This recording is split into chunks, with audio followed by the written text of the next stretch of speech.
사람에게 지친 날, 오늘 꼭 들어야 할 부처님의 말씀.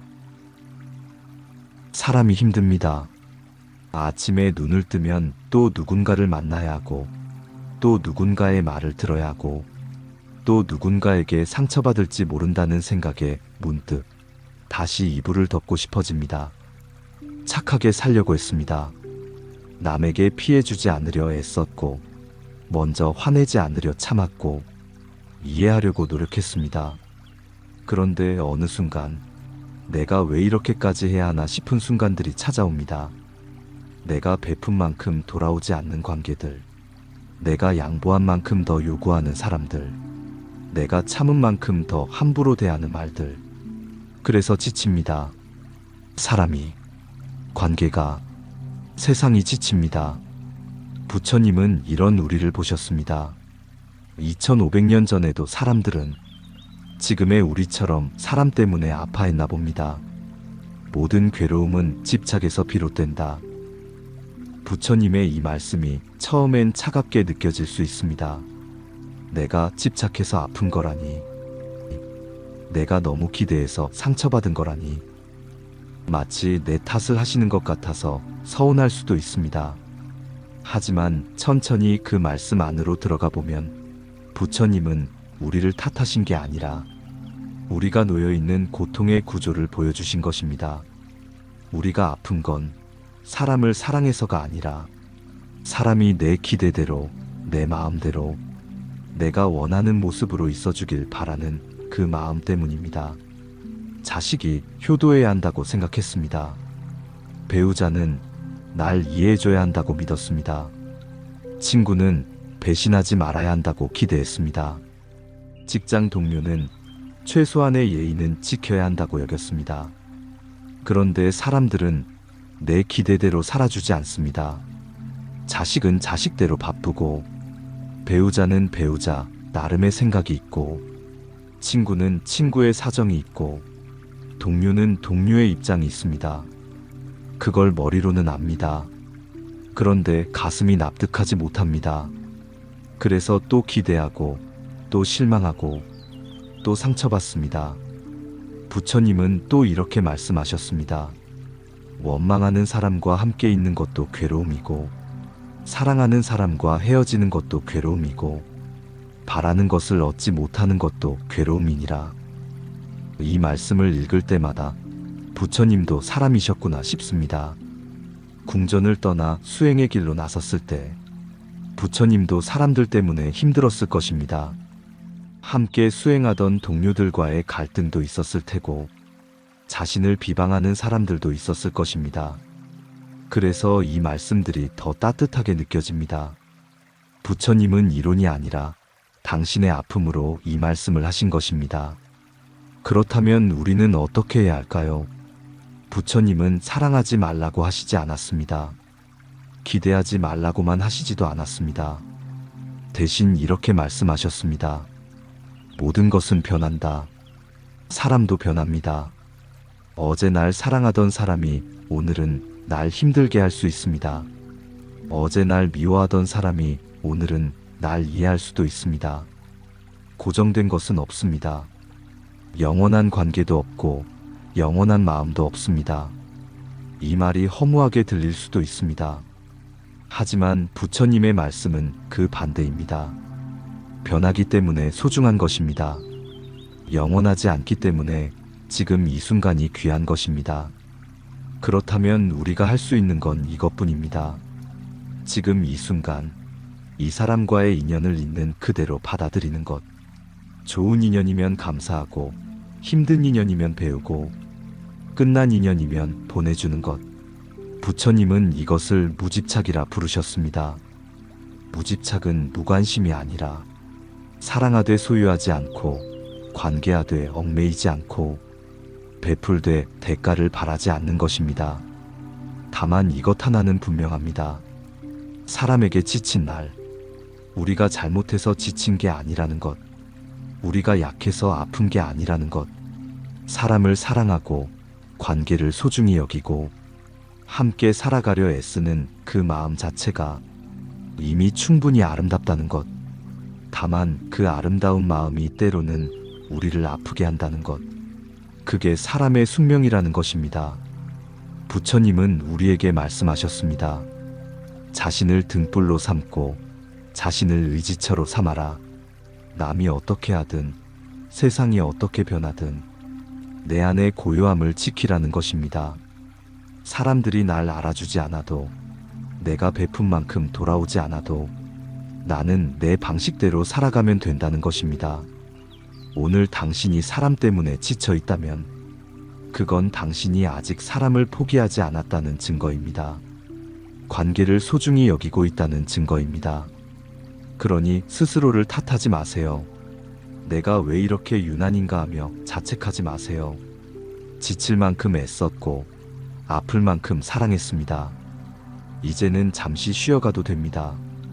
사람을 만나지 않아도 되고 전화를 받지 않아도 되고 아무 설명도 하지 않아도 됩니다. 그저 혼자만의 시간을 가지며 내 안의 고요함을 되찾으면 됩니다.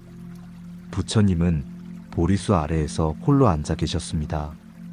아무도 없는 곳에서, 아무 소리도 없는 고요 속에서 당신 안의 평화를 찾으셨습니다. 우리도 그럴 수 있습니다. 사람에게 지친 날은 사람에게서 잠시 떨어져 있어도 됩니다. 그리고 내 안의 평화를 먼저 돌보면 됩니다. 부처님의 말씀이 우리에게 주는 위로는 이것입니다. 당신이 아픈 건 당연합니다. 사람이기 때문입니다. 하지만 그 아픔이 영원하지는 않습니다. 모든 것은 변하니까요. 오늘 힘들어도 내일은 조금 나아질 수 있습니다. 오늘 상처받아도 그 상처는 언젠가 아물 것입니다. 오늘 사람에 지쳐도 언젠가는 다시 사람을 만날 힘이 생길 것입니다. 다만 그때까지 천천히 쉬어가면 됩니다. 부처님도 그러셨으니까요. 부처님은 이렇게도 말씀하셨습니다. 원한은 원한으로 풀리지 않는다. 원한은 오직 사랑으로만 풀린다. 누군가 나를 힘들게 했을 때 우리는 본능적으로 되갚아주고 싶어집니다. 나도 똑같이 상처 주고 싶고, 나도 똑같이 무시하고 싶고, 나도 똑같이 차갑게 대하고 싶습니다. 그런데 그렇게 하고 나면 마음이 후련해지기는커녕 더 무거워집니다. 왜냐하면 내가 싫어하던 그 사람과 똑같은 사람이 되어버렸기 때문입니다. 하지만 이 말씀이 참 어렵습니다. 나를 힘들게 한 사람을 어떻게 사랑합니까? 저는 부처님의 이 말씀을 그 사람을 사랑하라는 게 아니라 나 자신을 먼저 사랑하라는 것이라고, 내가 상처받지 않을 만큼, 내가 무너지지 않을 만큼 나를 먼저 보듬고 돌보라는 것. 그래서 내 안에 평화가 자리 잡으면 그때는 그 사람도 이해할 수 있게 되고, 그때는 그 상처도 놓아줄 수 있게 된다는 것이라고 이해합니다. 부처님은 또 이렇게 말씀하셨습니다. 미워하는 마음을 품고 사는 것은 뜨거운 석탄을 손에 쥐고 남에게 던지려는 것과 같느니라. 먼저 타는 것은 자기 손이다. 정말 그렇습니다. 누군가를 미워하며 사는 동안 그 사람은 편하게 자기 일상을 살고 있는데 나만 혼자 밤새 그 사람을 생각하며 잠 못 이룹니다. 결국 미움은 상대를 벌하는 게 아니라 나 자신을 벌하는 것입니다. 부처님은 그 어느 것도 강요하지 않으셨습니다. 다만 이것만은 말씀하셨습니다. 집착을 놓아라. 그 사람이 변하기를 집착하지 말고, 그 사람이 사과하기를 집착하지 말고, 그 관계가 회복되기를 집착하지 마시길 바랍니다. 그냥 있는 그대로 두세요. 그 사람은 그 사람대로 살아갈 것이고 나는 나대로 살아가면 됩니다. 인연이 남아있으면 다시 만날 것이고 인연이 다했으면 그대로 끝나는 것입니다. 부처님은 이렇게 말씀하셨습니다. 온 세상을 다 뒤져봐도 자기 자신보다 더 사랑스러운 사람은 없느니라. 이 말씀이 이기적으로 들릴 수 있습니다. 하지만 부처님의 뜻은 그게 아닙니다. 자기 자신을 가장 소중히 여기는 사람만이 다른 사람도 소중히 여길 수 있다는 것입니다. 내가 나를 사랑하지 못하면 남도 제대로 사랑할 수 없습니다. 그러니 지금 당장은 남에게 잘해주려 애쓰지 말고, 남에게 이해받으려 노력하지 말고, 남에게 인정받으려 발버둥 치지 마셨으면 좋겠습니다. 그냥 나를 돌보세요.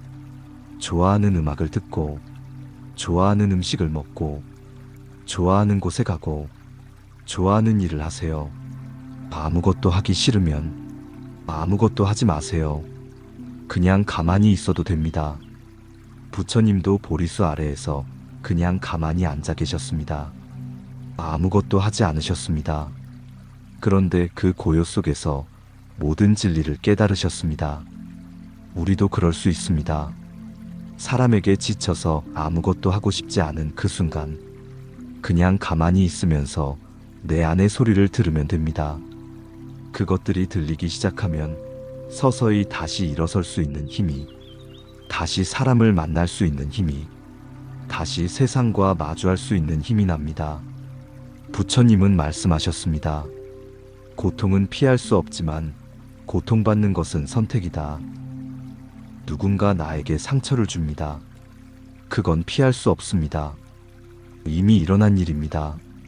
하지만 그 상처를 붙잡고 계속 곱씹으며 사는 것, 그 상처 때문에 내 인생 전체를 망치는 것, 그건 내 선택입니다. 그 사람은 이미 자기 인생을 살고 있는데 나만 그 기억 속에 갇혀 살 필요는 없다는 것입니다.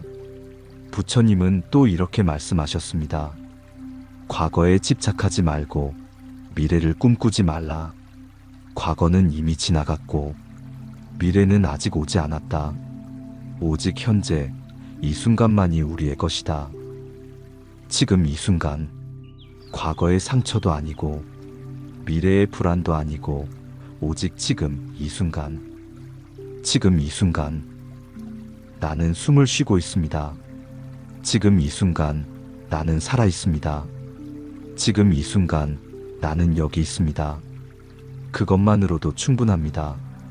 과거에 누가 나를 어떻게 대했든, 미래에 어떤 일이 일어날지 모르지만 지금 이 순간만큼은 괴로움을 선택할 것인가, 평화를 선택할 것인가는 내가 선택할 수 있습니다.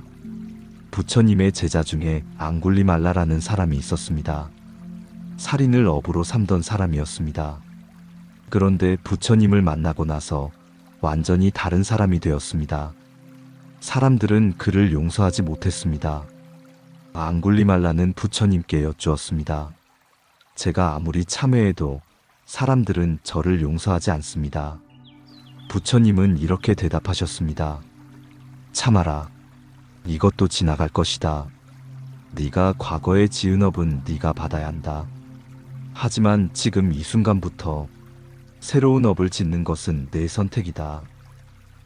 우리도 마찬가지입니다. 과거에 누군가에게 상처를 받았을 수 있습니다. 그것은 이미 일어난 일입니다. 바꿀 수 없습니다. 하지만 지금 이 순간부터는 다를 수 있습니다. 더 이상 그 상처를 붙잡고 살지 않을 수 있고, 더 이상 그 사람을 미워하며 살지 않을 수 있습니다. 부처님은 이것을 업의 소멸이라고 하셨습니다. 새로운 업을 짓지 않으면, 과거의 업은 마치 불에 장작을 더 이상 넣지 않으면 불이 저절로 꺼지는 것처럼 서서히 소멸된다고 하셨습니다. 지금 당신이 느끼는 분노도, 원망도, 슬픔도 그것에 더 이상 장작을 넣지 않으면 시간이 지나면 저절로 사그라듭니다. 그러니 이제는 멈추어 보세요. 그 생각이 찾아올 때마다 아, 또 이 생각이구나 하고 알아차려 보세요. 그리고 그냥 보내주세요. 억지로 잊으려 하지 말고 그냥 물 흐르듯 지나가도록 두세요. 부처님은 이것을 윗바사나, 즉 있는 그대로 바라봄이라고 하셨습니다. 내 안에 분노가 있으면 아, 지금 분노가 있구나. 내 안에 슬픔이 있으면 아, 지금 슬픔이 있구나. 그렇게 있는 그대로 바라만 보면 신기하게도 그 감정이 힘을 잃습니다. 지금 사람 때문에 지쳤다면 그 지친 마음을 바라보세요. 나 지금 지쳤구나.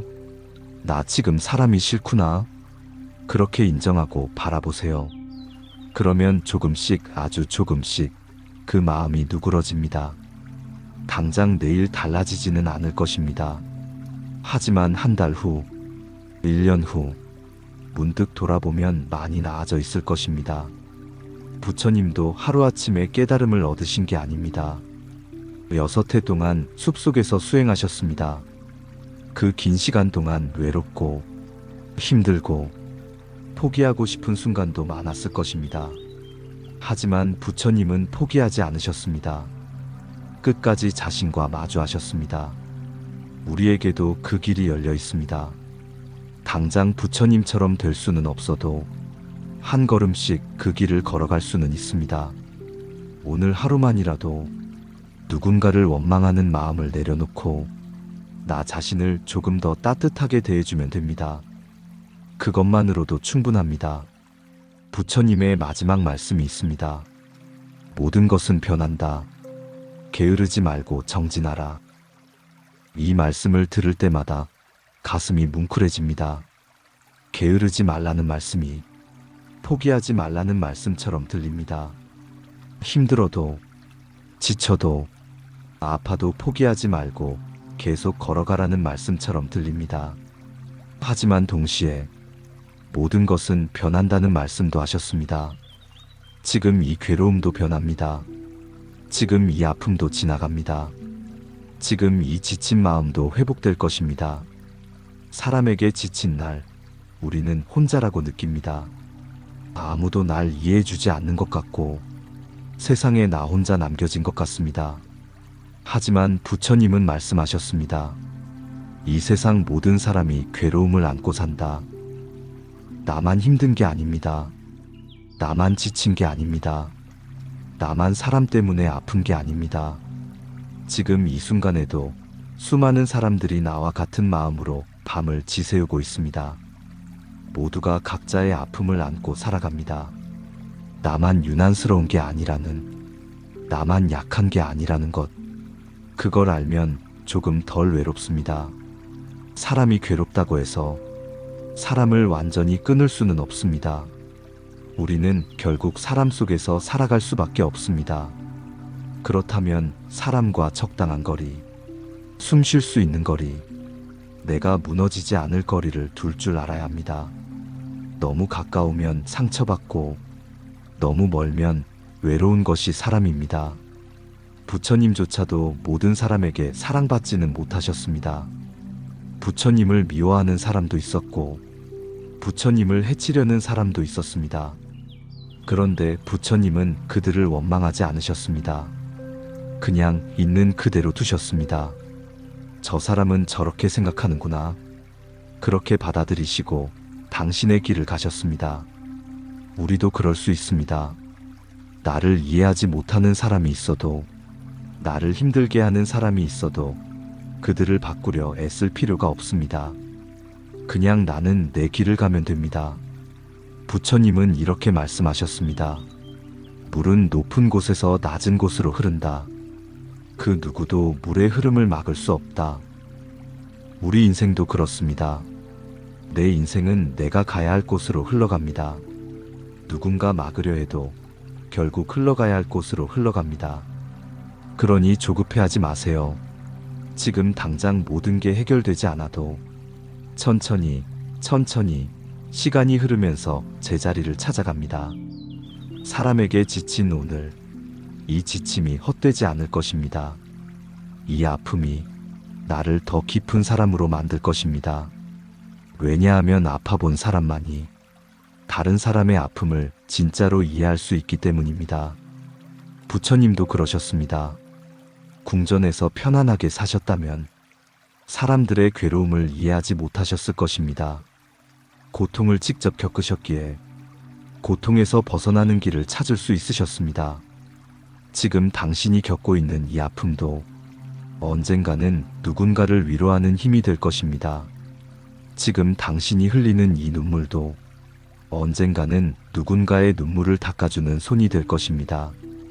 그러니 지금 이 순간을 헛되이 보내지 않으셨으면 합니다. 아픔 속에서도 지침 속에서도 당신 자신을 놓지 않으셨으면 합니다. 부처님은 마지막까지 우리에게 이렇게 말씀하십니다. 자신을 등불로 삼아라. 그러면 언젠가 그때는 조금 더 단단해진 당신으로, 조금 더 깊어진 당신으로, 조금 더 따뜻해진 당신으로 다시 사람들 속으로 돌아갈 수 있는 날이 올 것입니다. 부처님도 그러셨으니까요. 마음의 휴식이었습니다. 감사합니다.